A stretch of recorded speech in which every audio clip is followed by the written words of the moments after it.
Welcome to the NISO Plus session, Fair Data Principles and Why They Matter. I'm Stephanie Dawson, head of the Discovery Platform Science Open, and I will be moderating this session today.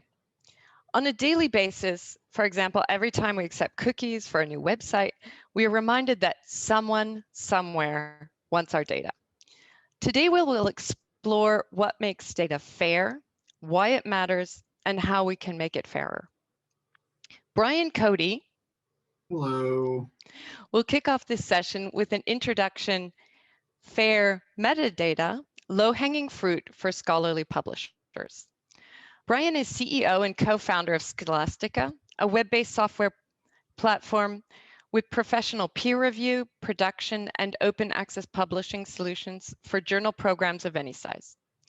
Before starting Scholastica, Brian has been doing doctoral work in sociology at the University of Chicago, and he's a self-taught Ruby on Rails programmer. In the second talk, Stephen Howe of Copyright Clearance Center. Hello, everyone. Will provide an example of what's possible with fair data entitled Leveraging Fair Data Principles to Construct the CCC COVID Author Graph. Stephen has spent his career working at the intersection of publishing, education, and technology, holding position in sales, production, digital publishing, digital editorial, and product management. Stephen currently works as Senior Product Manager of Analytics at Copyright Clearance Center and is responsible for building internal data processing systems and data pipelines. Finally, Paul Stokes. Hi there. Of JISC will round out the session with an outlook on fair and fairer data and his talk entitled Fairest of Them All. Paul has had a varied career in both the commercial sector and academia and all points in between. At present, he leads on preservation for JISC's preservation service and is currently referred to as product manager. He is director of the Digital Preservation Coalition and a director of the Open Preservation Foundation. He's been passionate about preservation for many decades and currently also has a number of bees in his bonnet regarding costs, value, sustainability, and storage. So welcome, Brian. We're looking forward to your talk. Great, thank you, Stephanie. So as the first of the three panelists today, it seemed fitting for me to begin with a brief overview of what fair is, but I actually wanted to start with what fair is not. Let's start today with unfair. I'm going to go through some examples. For this first one, this is Samantha, a researcher looking for an existing data set related to her current chemistry research program. So in an unfair world, she can't find the data set even though it exists. So it's not findable. That's the F in fair. Another sort of experience in the unfair world could be she finds the metadata for a data set. She finds a reference to it, for example, but maybe the link goes to a professor's website. They're not at that university anymore, so the data aren't hosted anymore. So in this case, it's again, not findable. In an unfair world, she might also find a good data set, but the variable names are unfamiliar. They seem random to her, they're not conventional. So in this case, it's not interoperable. So that's the that's one of the I in fair. Let's look at another example. This is Everett. So this is a researcher who's trying to do a metadata analysis around COVID-19 research. In an unfair world, he finds lots and lots of articles, but few data sets because they're not linked. They might even be out there, but because they're not linked, his machine where he's scraping them doesn't find them. Another scenario, he finds lots of data, but they're in, say, a Unix-specific data processing format, so he can't read or access the data, access the A in fair. Another example he might experience is he wants to look at who's funding COVID-19 research. So he looks through millions of articles with looking for machine readable metadata, and his script finds lots of articles, but very few of them have structured data about the funders. So what he ends up with is his computer finding Bill ampersand Melinda Gates Foundation, and then Bill, the word and Melinda Gates Foundation. Some of them might have the acronym at the end. And the machine, the script, thinks all those are different. And we think about across all the funders and all the variations, it would be extremely onerous to try and clean those data up. So this project either ends up being not feasible or requires quite a bit of extra work. Another experience in an unfair world Everett might have is trying to look at who the authors are who are publishing this kind of research. Well, the challenge he has is grouping them by authors. Very few of these publications or data sets have ORCID IDs. So his, again, computer script might find Sam Johnson, UIC, and Sam Johnson, UCSF, and has no way to know whether these are different researchers or the same researcher. And across tens of thousands of possible matches, that's not something he's gonna be able to clean up. So again, he doesn't do this project. So sort of the punchline here is, in an unfair world, the pace of research is slowed. Certain kinds of research, which might be really interesting, are hard to do. So these sort of large data sets, or trying to comb through millions of articles without structured data is very difficult or not possible. Okay, so that's what unfair is. Let's look at fair, what we're talking about today. As I mentioned, an acronym, it's when data are findable, accessible, interoperable, and reusable.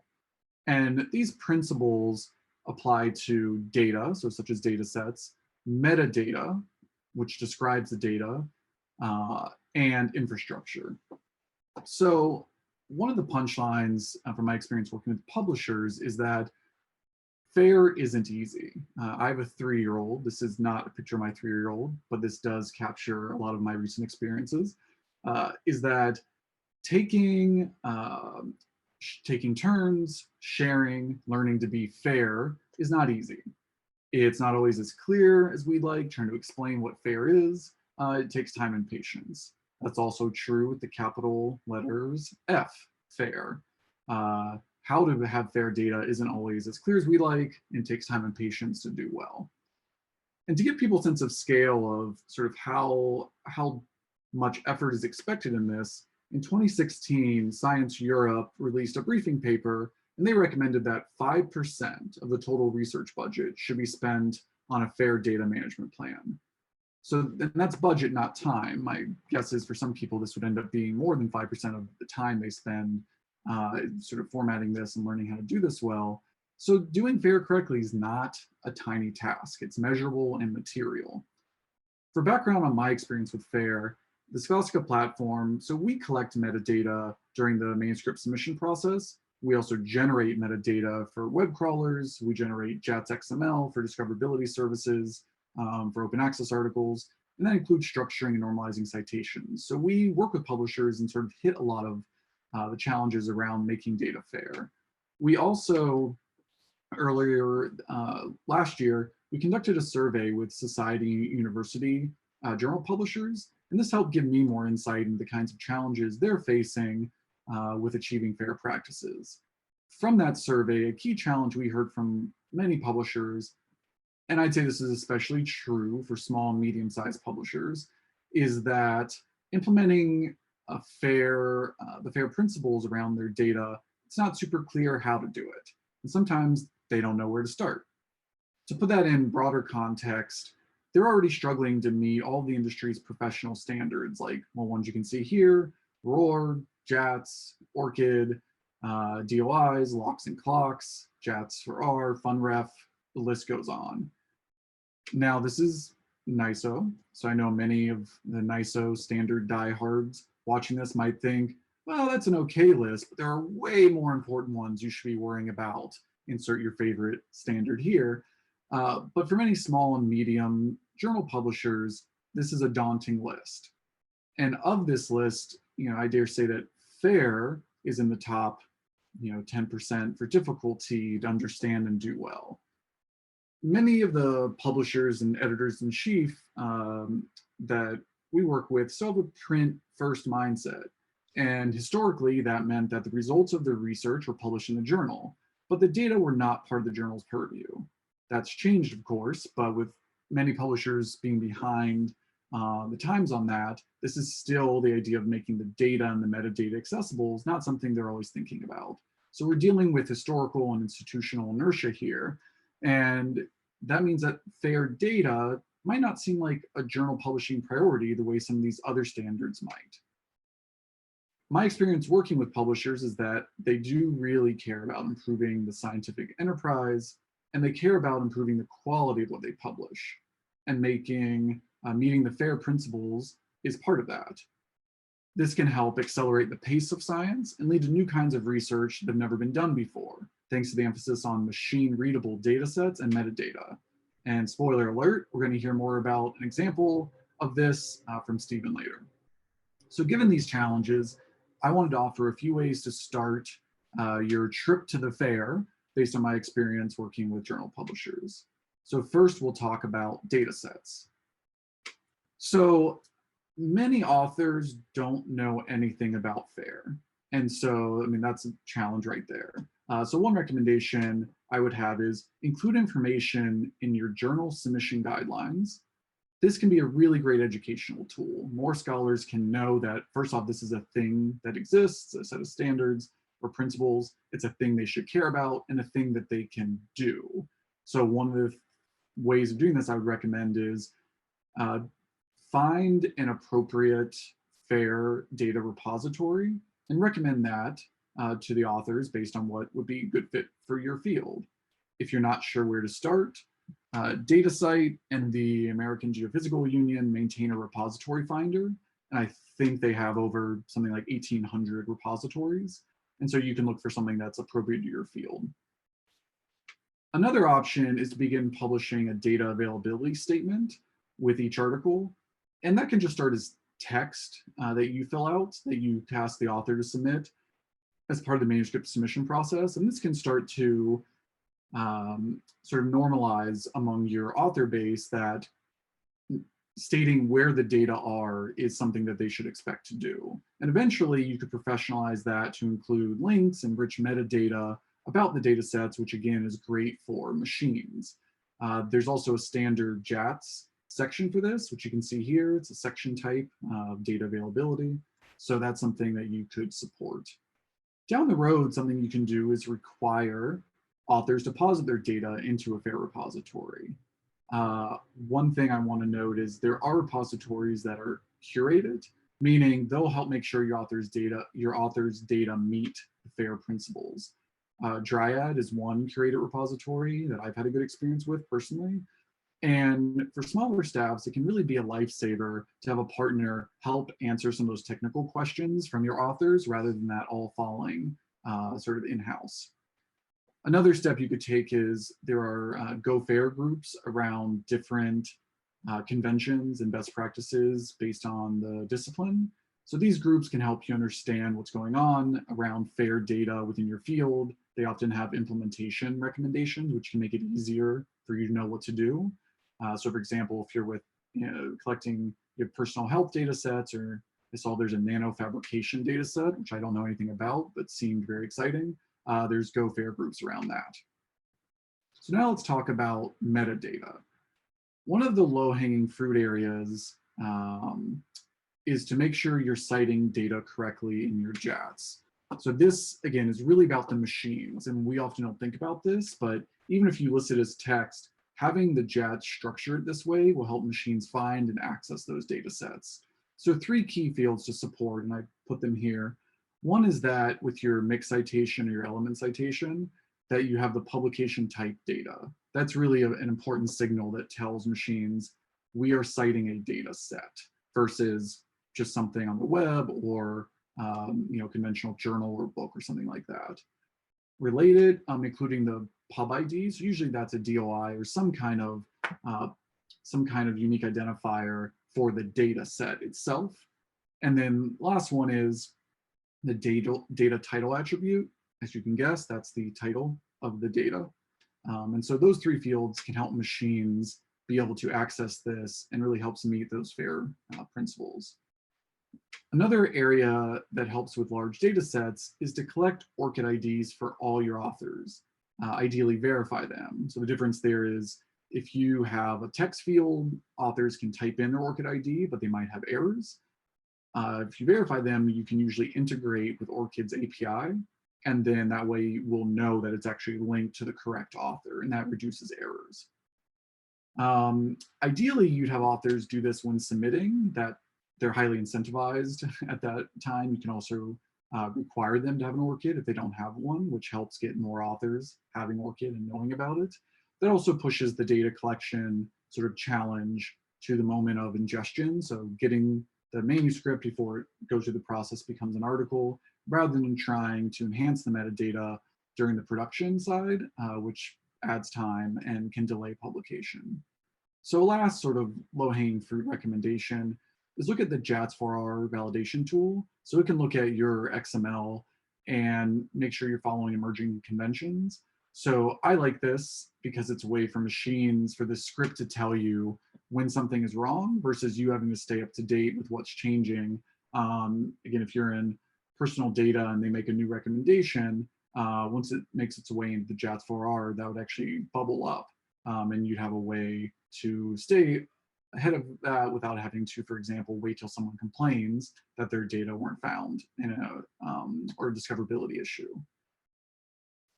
I included some of the links that I mentioned here. I'll make sure that the slides are available to participants watching this, but I thought some of these would be a nice starting point for people.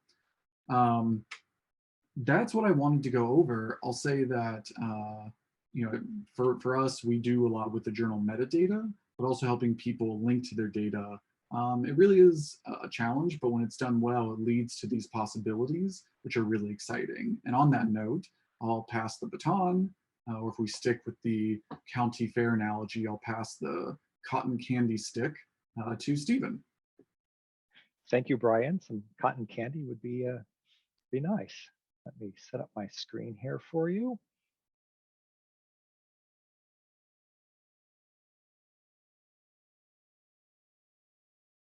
All right, so I'm Stephen. I'm going to continue this conversation about the role of FAIR and talking about how you can build, when you have FAIR data, building sophisticated analytics products. I'm going to cover three main topics, beginning with CCC's COVID author graph.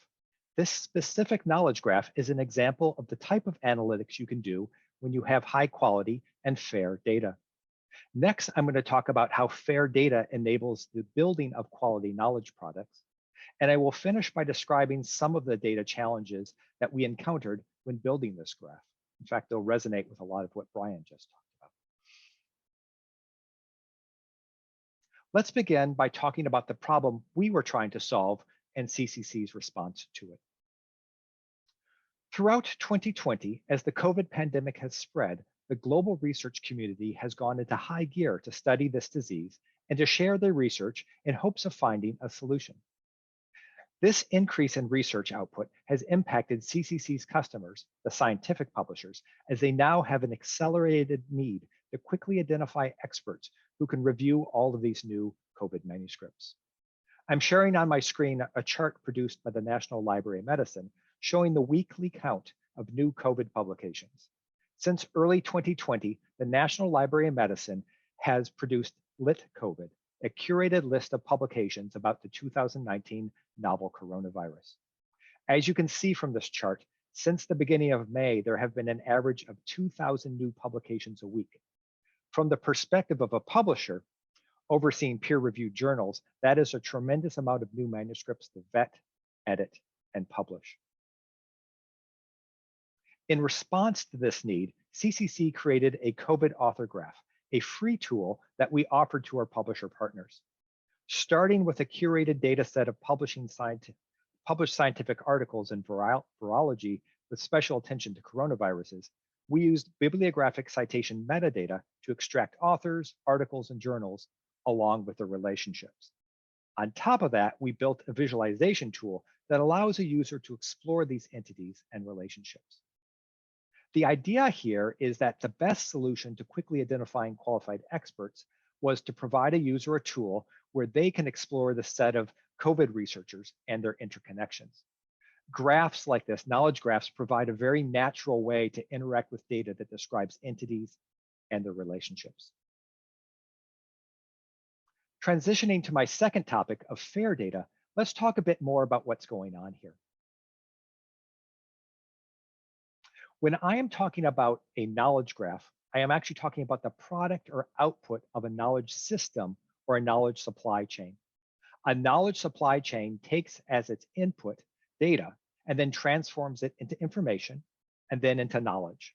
Knowledge here is understood as actionable information.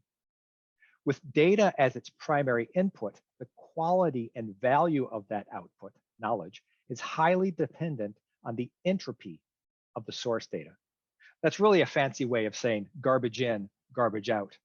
Moreover, you reduce entropy by iteratively identifying, measuring, managing, and improving data quality. Importantly for this panel, these systems and processes highlight the role and value of fair data. The better, higher quality, and more fair our data, the more value we can derive from it. Think about the problem that CCC was trying to solve with the author graph. We are trying to help publishers identify qualified experts in COVID. We believe that a graph that allows a user to explore the publishing relationships of COVID researchers would be one such solution. This solution actually reveals an additional problem. How do we extract these authors and their relationships from the available data reliably and with confidence? And confidence is key here. Information is actionable only if a user actually has confidence in it. When we build the author graph, we are relying on data that is fair to many degrees. We use data from a variety of sources. Much of these data and their formats were certainly findable, accessible, interoperable, and reusable in many ways. The degree to which data is fair directly determines how accurate our outputted graph is, how much work and complexity we have to build into the pipeline to make sure it is accurate, and then finally, the level of confidence that the user has in the end result. Let's look at some examples. The table here describes the 4 dimensions of fair data along with some metrics or maturity indicators. On the right-hand side, here are some examples from the data that we use that allowed us to conduct more sophisticated analytics. For example, F1, data and metadata are assigned separate globally universal identifiers. Because of the strong occurrence of identifiers such as the PMID, we can accurately disambiguate data from about journal articles. A11, resolution protocol is open and universally implementable. Much of the data that we used was readily available for download via known protocols like FTP and with public access. And finally, much of the data that we used utilized well-described XML structures and ontologies, making interpretation and representation easier. Let me conclude today by raising one more topic, the realities of data. These are really the lessons learned. I said that our data sources were fair to many degrees, and that is true. And it is also true that data entropy, data quality issues run deep. Data is not fair once and then static. And data is not just fair at one level of the data. Data quality, data findability, data accessibility, etc., is an iterative process that must be maintained. The realities of data is that issues are common and they present obstacles to extracting knowledge from it. Certainly not insurmountable, but the issues demand our attention. And what were some of those issues that we encountered?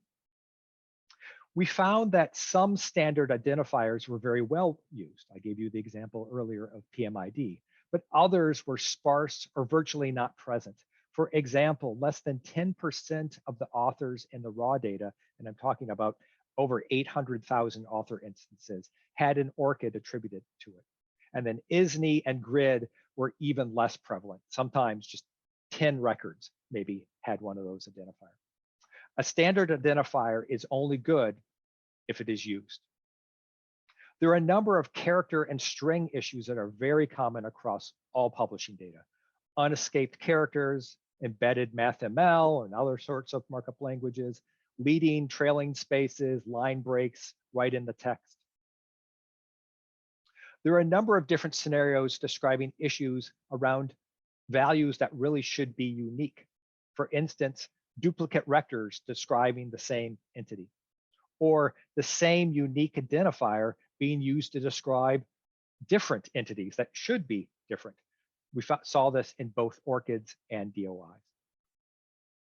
Sometimes the data that we have is actually just wrong at source. We traced a typo in an author's name all the way back to the printed article, and that typo carried through all the different data representations of that person's name. And finally, authors and their affiliations can provide their own unique challenges. Authors who are also part of working groups, and when those working groups are listed as authors, ended up being duplicated in the overall list. And author affiliations are often sometimes duplicated across all the authors in the list, making attribution between an author and a specific affiliation impossible. The other comment that we've seen is we've seen a lot more of these mistakes in the data in the 2020 data. So this rush to publish, especially on an area like COVID, is introducing even more data quality errors. These are some examples of the data quality issues we encountered when building the author graph. The main lesson learned is that the more fair and higher quality your data is at source, the more value you can derive from it in a knowledge system. And now for a broader look at FAIR, I will turn it over to Paul, who will ask the question of whether FAIR is enough. Thank you very much, Stephen. Let's just share my screen. Okay. Right. So this is me. I'm Paul Stokes. I'm a Senior Co-Design Manager or Product Manager at JISC, which is the UK's National Research and Education Network. I lead on preservation at the Open Research Services team, and I'm also Director of the Digital Preservation Coalition and Director of the Open Preservation Foundation. And for this session, I'm the devil's advocate, or library leaf, depending on your point of view. So I think FAIR is not good, or rather, not good enough. So let's take a step back. Most of us here will think FAIR is a good thing, don't we? Given this audience, that's almost a given. Who could be against something that once stated is once stated is so blindingly obvious? If it's not findable and usable, then why are we spending time, money, and resources keeping it? FAIR, it does what it says on the tin. It's a great acronym. I always think if you've got a good acronym or a relevant rhyme or a great bit of alliteration, you're halfway there when it comes to hearts and minds. But, and you knew there was a but, didn't you? It's a big but. And here comes the heresy. Just because something has a simple, snappy acronym doesn't make it right. Okay, that's a bit over the top. Obviously, there's a great deal right with the concept of FAIR, but there's also, in my personal opinion, not that of my employer, some fundamental flaws in the whole concept of FAIR. Flaws that, unless addressed, will be ultimately doom the whole concept to failure. Has a flawed concept been disseminated without addressing the gaping holes for the sake of the aforementioned simple, snappy acronym? Quite possibly. And never let an incomplete concept get in the way of a good acronym. So let's look at the things that are wrong with FAIR. Cost. There is a cost involved in making data fair. Quite apart from the cost associated with the creation of data in the first place, money is required to deposit data, to plug it into discovery systems and to keep it usable and so on. And what's more, is not a simple one-off cost. Costs are cumulative and ongoing. The more data you add, the more money is needed to keep the disks spinning, to keep the systems up to date and for ongoing curation of the data. It's inevitable that costs will continue to rise and we'll need to do more with less resources. And I know some of you will say that the cost of storage is coming down, so it's getting cheaper and so on, but Jen Von's paradox, cheaper storage leads to greater use, which ultimately leads to more use and greater spend, which is Jen Von's paradox. And it's worth also noting that the rate of reduction in storage costs is starting to level off. We are actually running out of data, or space for the data rather. So what about the value? Well, in purely fiscal terms, to make a case for keeping data, we need a perceived economic value for the data to balance the cost of keeping it. And if there isn't value to be realized in that data, then it will never be sustainable to keep it in the long term. FAIR's all well and good, but if there's no business case to keep it, it's going to go. So do you know what your data's worth? Well, this maturity scale might help you think about it. And as Stephen mentioned, quality is important. Metadata is important, but there's more to value than quality. Most institutions don't know what data they have, let alone its quality and value. And is the data reliable? If no consideration is given to the provenance of the data, the trustworthiness of the data, the veracity of the offered truth, if there's no indication of those qualities, then those nuggets of truth will be increasingly swamped by the deluge of dross. It wouldn't really be fair of me to mention recent elections, so I won't. So how about this for an acronym? FAIRer. Findable, accessible, interoperable, reusable, economically viable, reliable. Well, it's not quite there, not quite. Close but no cigar. There's more to consider. Carbon. When I talk about the economics of data and curation, I'm not just talking about monetary cost, which, as we know, is not insignificant in and of itself. There's also the power cost to consider, the carbon cost. Putting aside the embedded carbon costs from the manufacturing operations and building of the infrastructure, do you know how much power is consumed by data centers worldwide? This is a video presentation, so I don't really expect you to answer. Is it 100 terawatts? Well, a brief search on the web shows up many, many different discussions and many, many, many different figures. But one thing they all have in common is that they are huge. 416 terawatt hours is a figure that's often quoted. So this is comparable to the aviation industry and the power they use. And by the way, on this little screen here, Ireland's use is due to its popularity as a data center in Europe. Well, I found an online calculator in the Gov domain, and if it's Gov, it must be legit, right? It says that 416 terawatt hours is the equivalent of just under 295 million metric tons. That's big, of carbon dioxide. And I don't expect you to fully comprehend that figure. The numbers are mind-bogglingly large. Suffice to say, it's bad and going to get worse. And this 416 terawatt hours figure is for data centers, which account for approximately 45% of the IT industry's emissions. IT generates about 653 million metric tons per year. So how much of this is due to making data findable, accessible, interoperable, and reusable? Well, the shorter answer is we don't know. There is a longer answer. The longer answer is we don't know a lot. We have an inkling. We know where to look, but we haven't really started. So let's go back to another thing, impact. Researchers like impact, don't they? Well, it's a good thing. None of it's the impact in the form of tons of CO2 or reputation damage because you didn't consider the environment when you were squirreling away all those petabytes of data. So taking all of that into account, I'd like to propose a new extension to the FAIR concept. Fairest. Findable, accessible, interoperable, reusable, environmentally friendly, sustainable, and trustworthy. It's not perfect, far from it, but I think it's better than just fair. It encourages people to consider a bit more than just making their data available. So how are we going to ensure that what we produce is fairest data? Well, to be blunt, I don't know. That's a great picture, isn't it? So over to you. What can we do about it? You tell me. Answers on a recycled postcard, please, and perhaps we'll come across some answers in our discussion.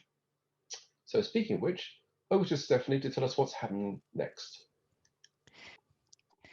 Thank you, Paul, Brian, Stephen. Paul has certainly left us with a lot of food for thought on the broader economic and ecological context of data collection and preservation. Brian reminded us that in the academic publishing sector, we are both consumers and producers of data, and that there's a big advantage as well as a responsibility to making it as fair as possible. And Stephen showed us the magical things that can happen to that data when it is fair, and the decidedly prosaic problems with incomplete, inaccessible, non-interoperable, unfair data. So we are looking forward to a lively discussion on what is the fairest data and why it matters. So I hope you've been jotting down your questions, and we would be happy to start the discussion now.